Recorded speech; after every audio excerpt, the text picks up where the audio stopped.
السلام عليكم ورحمة الله تعالى وبركاته. مرحبا بكم في عالم أم رحاب. اليوم غادي نشوفوا كيفاش نصيبوا الزيتون مسلالة، كيفاش نقدوه وكيفاش نفرشخوه، يعني نحلوه غير شويه بلا ما يتهرس العظم. غنحتاجو، المهم انا خديت هنا واحد 2 كيلو ديال الزيتون.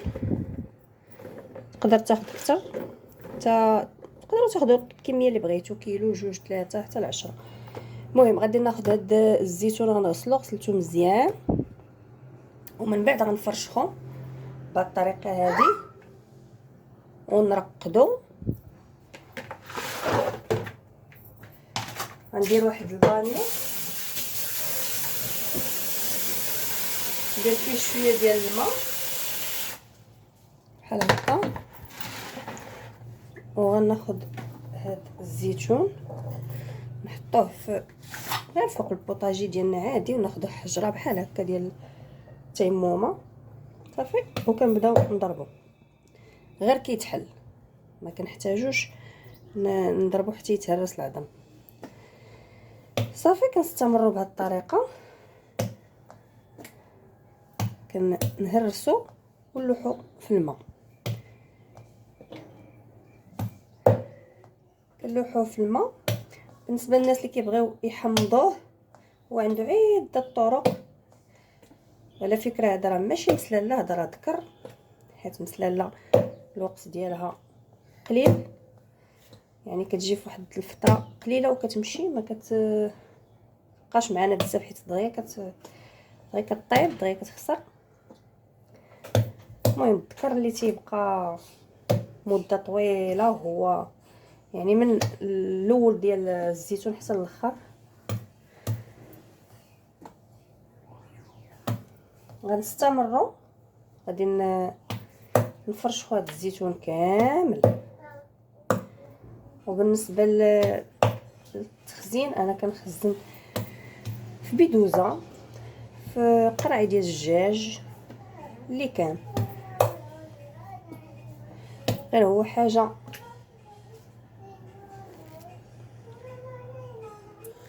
هي حاجه ديال الدار ماشي هي ديال الزنقه، بالنسبه للناس اللي ما كيبغيوش ياكلوا الصودا.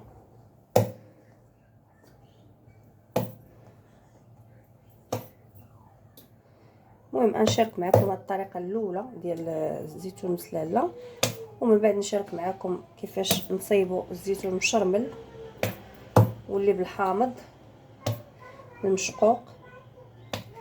هذه الطريقه بلديه. ايوا نبداو ونكملوا. انا كيعجبني حيت ما كندير ليه لا ملحه لا والو، حتى كنبغي ناكلو ولا كنبغي نطيب به، عاد كندير فيه شويه الملحه باش كيبقى ليا مده طويله، حيت هو الا درتي ليه الملحه كيخسر دغيا كيهبط. نحاولوا اننا ما نضربوش 2 ضربات، نحاولوا نضربوا غير ضربه واحده بحال هكا، اين يتحل صافي. شي نستمر بهذه الطريقه حتى نكمل هاد الزيتون ديالي كامل، ونعطيكم شي معلومات على الزيتون. دابا واخا ما صاباش حتى باش يكون الزيتون غليظ، الزيتون كما كتشوفوا رقيق بزاف، وغير شريناه ماشي ديال البلاد كيكون زوين تبارك الله.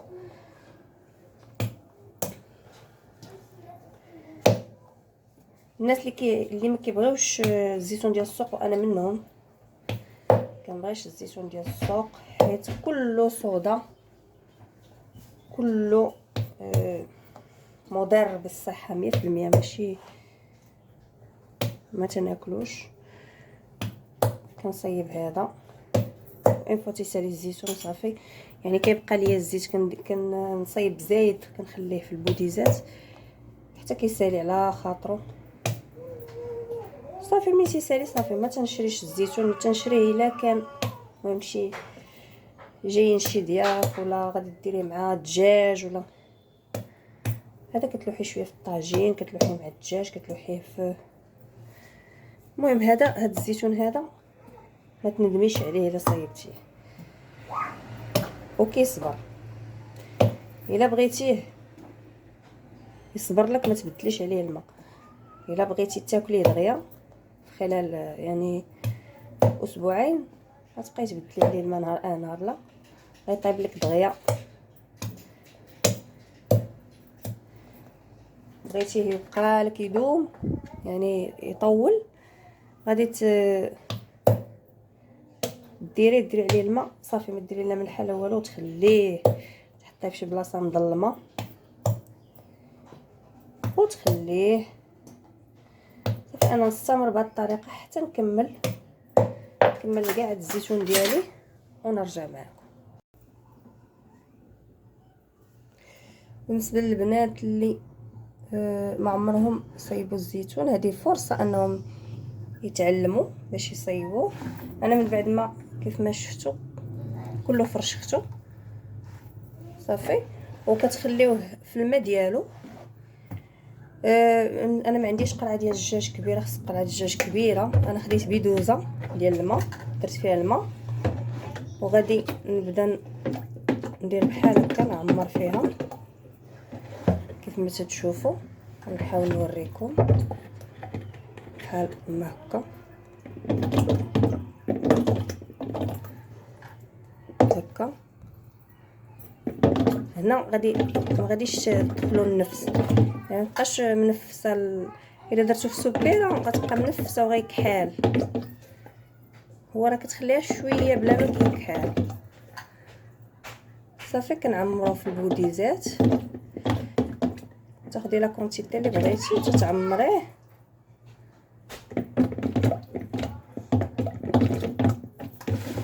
بحال ما هكا وتتحتفظي به غير بالماء بوحدو، ما ديري لا ملحه لا والو، حيت الا درتي الملحه غادي يطيب لك دغيا. دونك خصك تاكليه بالزربه سنو كيضيع. الا ما درتيش ليه الملحه تيبقى لك حتى 6 شهور تا عام.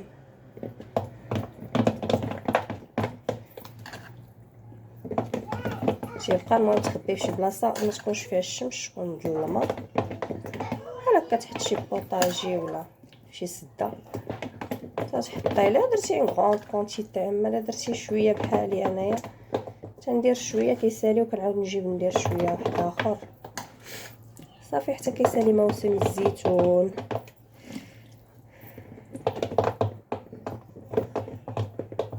كاين داك الاحمر هذا مخلط شويه فيه الاحمر كتشديه كتشقيه بالموس وكديريه في الحامض، كديري معاه الحامض شويه الحامض شويه الملحه تيجي واعر صراحه. هذا بلدي، هذا طيبي به طويجنات. انا كيعجبني ناكلو بوحدو مع الخبز وشويه زيت العود.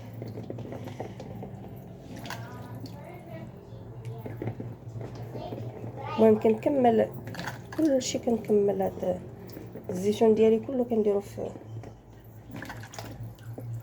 هاد البوديزه. انا قلت كان الدجاج حسن بالنسبه للناس اللي عندهم قرع ديال الدجاج كبار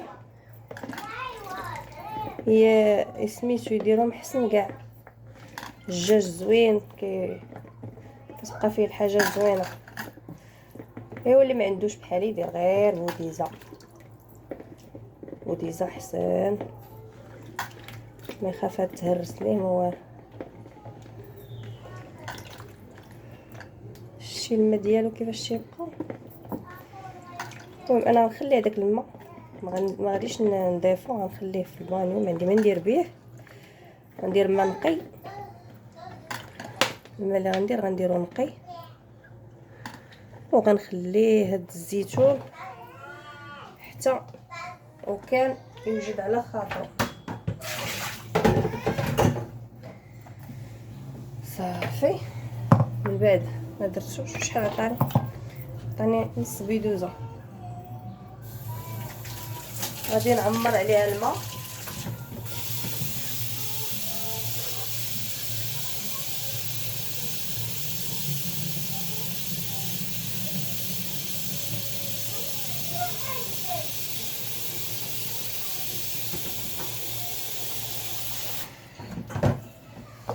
صافي هي عمرنا عليها الماء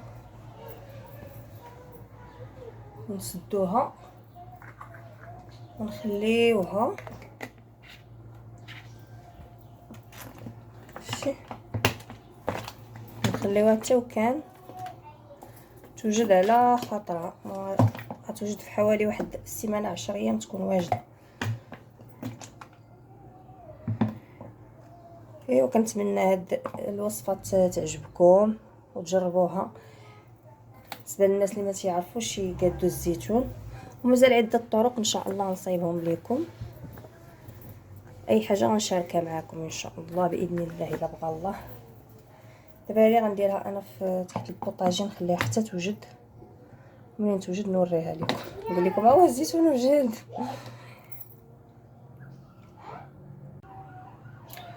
البنات من بعد ما سالينا الزيتون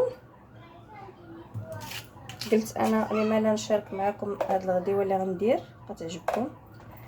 انا خديت الدجاج غسلته، المهم جبتو البارح وغسلته رقدته بيتو في الثلاجه. شويه ديال الدقيق، درت ليه شويه ديال الدقيق وسكينجبير وبيتو. الصباح عاد شللته. انا بالنسبه ليا المهم انا كاينه غير بوحدي انا والدراري، غادي ندير غير شويه ديال الدجاج، ما غاديش نكثر. وغادي ندير البصله والزبيب، نديرو على شكل على طريقه حلوه. خديت هنايا 2 بصلات، حيت البصله والزبيب كيبغيو كتكون يعني ما كاينش الخضره، خاصك تكثري شويه البصله. خديت البصله كنشنفها ماشي ما كنشلضهاش، وكندير كلشي دفعه واحده. ما كان يعني ما تنشحر ما والو، كندير كلشي دفعه واحده تنخليه يطيب. كيجي من داكشي مع شويه القرفه والسكر في الاخر، تيجي رائع جدا. اوف عماتني.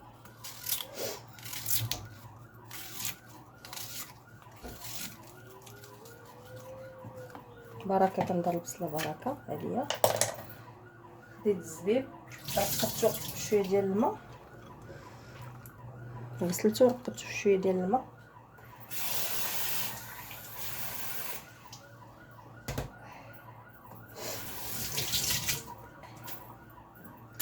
بالنسبه للعطريه غنحتاج شويه ديال الكركم، شويه الكركم وشويه ديال الزنجبيل، هما الاساسيين. بالنسبه للبزار غير شويه، كثروش البزار صافي. والملحه، ملحه على حسب الذوق، الناس اللي يبغيو الملحه يديروا الملحه. خديت واحد دامة الزعفران، غندير منها غير النص، منديرهاش كامله حيت عندي غير شويه ديال الدجاج. خصني نشارك معكم شي مره كيفاش كنغسل الدجاج، طريقه سهله وزوينه تاع التبيش فيه صافي. ومن بعد غادي ندير عاد الزبيب من الفوق.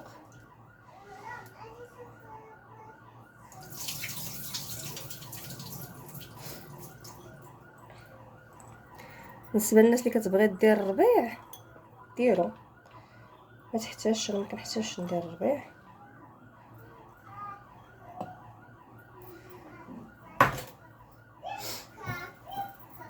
شويه ديال زيت المائده يا لاله، غير شويه ديال زيت المائده صافي، بلا ما ندير زيت العود، غير المائده بوحدها.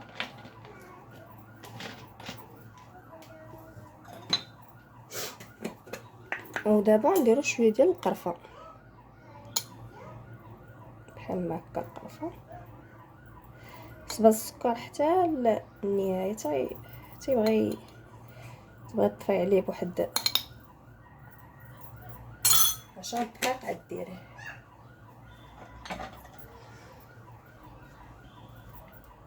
صافي دابا غنسد عليه ونشعل البوطه ونسد عليه ونخليه يطيب. انا ما درت لا ما لا والو، تيبدا يغلي. عاد نزيدو واحد نص كاس ديال الماء، ما نديروش الماء بصفه نهائيه. كاين اللي كيدير مطيشه حتى هي كتجي زوينه، كيقطعها غير طريفات ويحطها، يعني ما مقشره ما والو. اما ديرها دويورات اما تقطعها طريفات وتست فيها من، كتجي المذاق ما بين حلو ومالح، كيجي صراحه هائل. ايوا هذا ما كان. دابا غنرد الطاجين ديالي يتشحر ونرجع معكم نوريكم الشكل النهائي ديالو.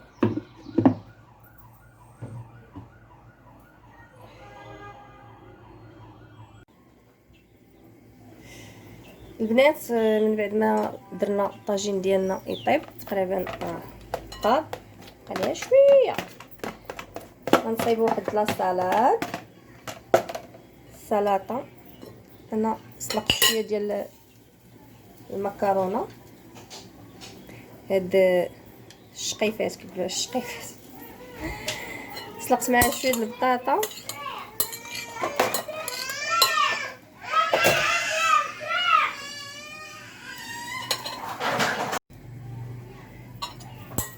خديت ساهله مالا. خديت شويه د البطاطا شويه ديال المكرونيه، المكرونيه هي هذيك سميتها ما هي هذيك المكرونه. خديت شويه ديال الخيار قطعته، شويه ديال الخس وشويه ديال مرتديلا، واحد مطيشه كلهم غنديرهم هنايا. مطيشه خديتها هي وحيده صغيره حيت ما كناكلوهاش بزاف. شي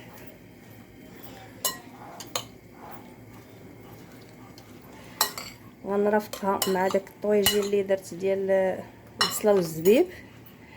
خديت جوج بيضات غنحكوهم، اللي بغى غير يقطعهم مربعات ماشي مشكل، الا بغيتي تحكيهم صافي. بالنسبه لاصوص انا غندير غير شويه زيت العود، شويه البزار، شويه الملحه. اللي بغى يدير المايونيز كتجي رائعه بلا مايونيز صراحه.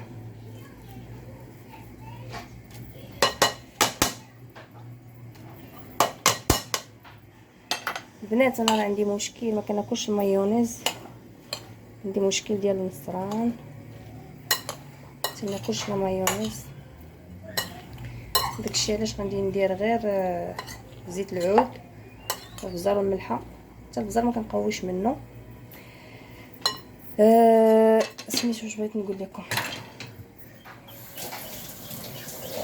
بالنسبه لهاد لاصاله تقدروا تزيدوا فيها الطون الا بغيتو، طون تزيدوا فيها الفرماج احمر.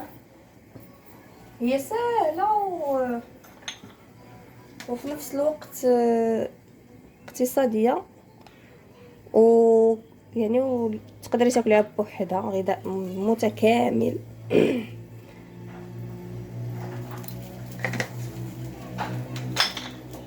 غذاء متكامل فيه كل شيء، فيه البروتينات، فيه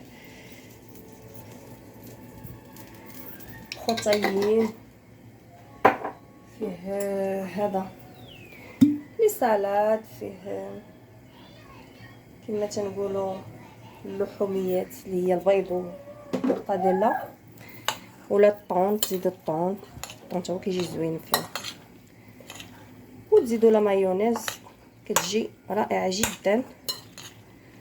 كنتمنى تجربوها، وكنتمنى هاد الوصفه تنال الاعجاب ديالكم.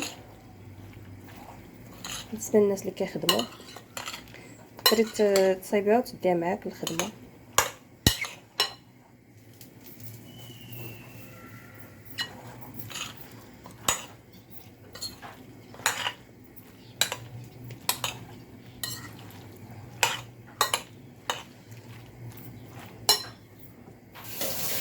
صافي هي لاصالة ديالنا واجده. غنشوفوا داك الطويجين كي جا يا لالا هاك الطواجن ديالنا شتي كيفاش كيجي معسل. بغيتي تزيدي شويه ديال العسل من الفوق كيجي زوين. انا درت واحد المعلقه كبيره ديال السنيده، شويه د القرفه صافي بارك عليه. غنطفي عليه دابا. ايوا وكنتمنى هاد الوصفه تنال الاعجاب ديالكم وتجربوها ونرجع معكم.